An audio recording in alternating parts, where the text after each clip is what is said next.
Hello guys, welcome back to my YouTube channel.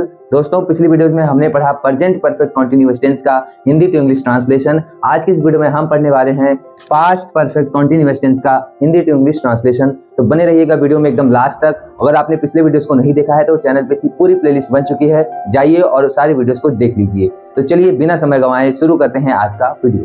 तो हमारे past tense कौन सा है? Past perfect continuous tense. इसकी पहचान क्या होती है?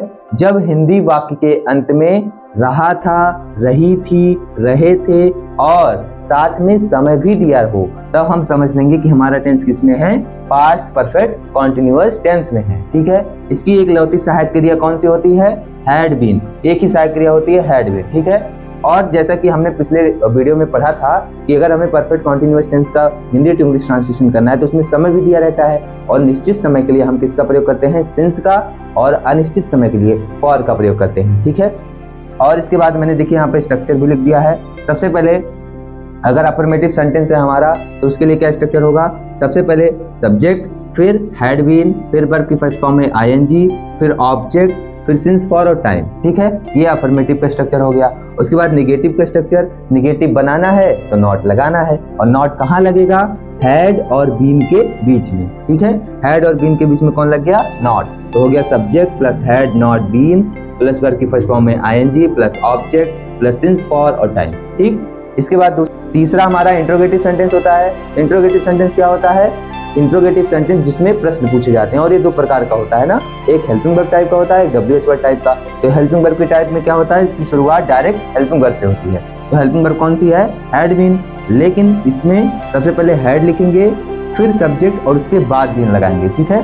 बीन के बाद फिर वर्ब की फर्स्ट फॉर्म में आईएनजी, फिर ऑब्जेक्ट, फिर सिंस या फॉर और टाइम, उसके बाद क्वेश्चन मार्क। इसके बाद चौथा हमारा स्ट्रक्चर जो इसमें दो टाइप का होता है ना, तो एक हेल्पिंग वर्ब टाइप का हो गया और दूसरा डब्ल्यूएच वर्ड टाइप का। तो डब्ल्यूएच में सिर्फ डब्ल्यूएच वर्ड और बढ़ जाएगा, बाकी सेम स्ट्रक्चर इसी की तरह होगा।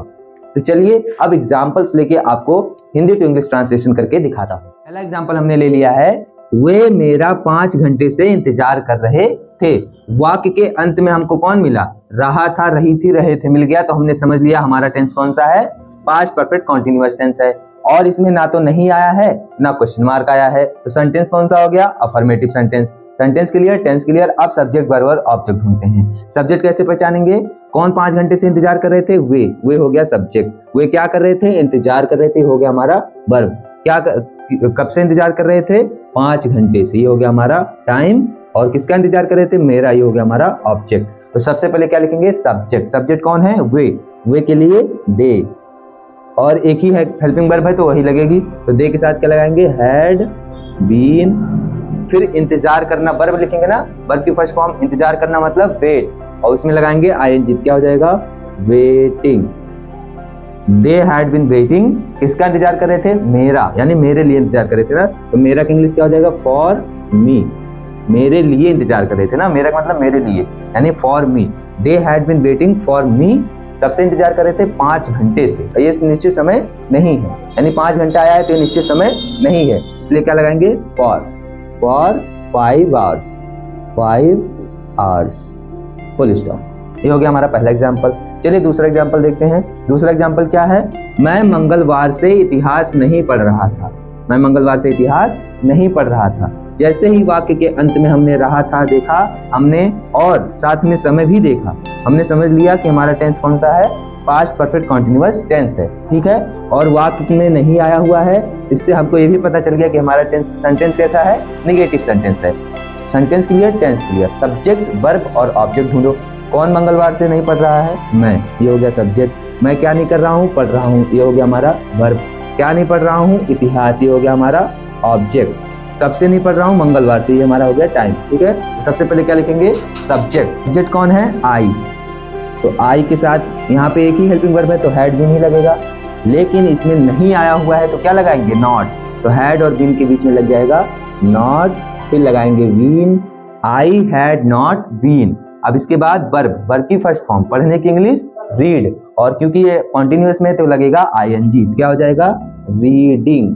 आई हैड नॉट बीन रीडिंग। क्या नहीं पढ़ रहा हूं? इतिहास, यानी हिस्ट्री, और हिस्ट्री बुक का नेम है इसलिए इसको कैपिटल में लिखेंगे। ठीक। I had not been reading history.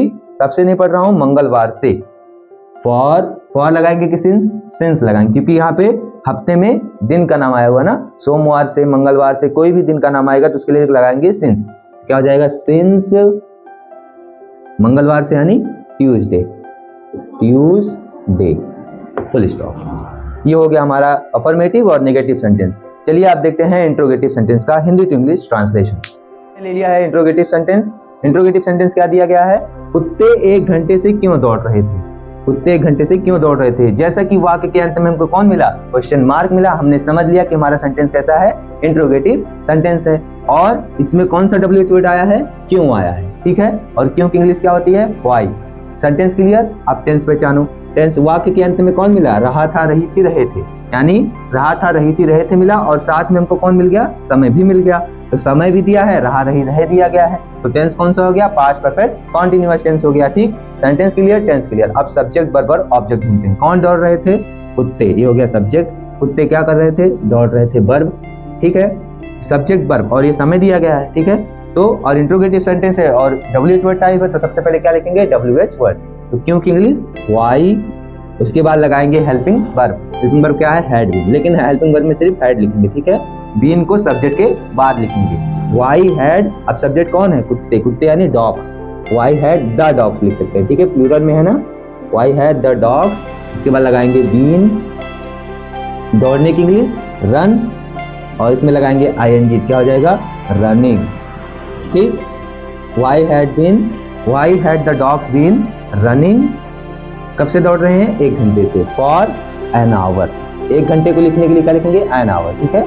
Question mark लगाएंगे, सॉरी, क्वेश्चन मार्क। ये हो गया हमारा इंट्रोगेटिव सेंटेंस का हिंदी टू इंग्लिश ट्रांसलेशन।